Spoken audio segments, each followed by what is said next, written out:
ಕರ್ನಾಟಕವನ್ನು ಸಾಕ್ಷರ, ಸಮೃದ್ಧ, ಸುಸ್ಥಿರ ಮತ್ತು ಅಭಿವೃದ್ಧಿ ನಾಡನ್ನಾಗಿಸುವ ಮಹತ್ವಾಕಾಂಕ್ಷಿ ಕಾರ್ಯಕ್ರಮಗಳು ಎಂಬುದನ್ನು ಮನವರಿಕೆ ಮಾಡಿಕೊಂಡಿದ್ದೇನೆ.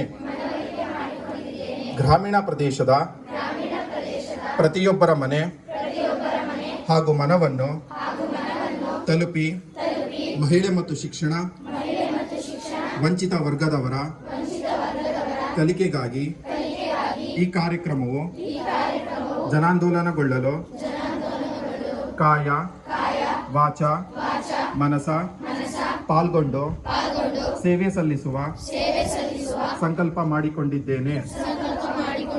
ಅನಕ್ಷರರೆಲ್ಲರೂ ಅಕ್ಷರ ಕಲಿತು ಸಾಕ್ಷರಸ್ಥರನ್ನಾಗಿ ಕೌಶಲ್ಯಾಭಿವೃದ್ಧಿ ಹೊಂದಲು ಹಾಗೂ ಕಲಿಯುತ್ತಿರುವ ಸಮಾಜದ ನಿರ್ಮಾಣಕ್ಕಾಗಿ ನಾನು ಕಲಿತ ಋಣವನ್ನು ಕಲಿಸಿ ತೀರಿಸುತ್ತೇನೆಂದು ಪ್ರಮಾಣೀಕರಿಸುತ್ತೇನೆ.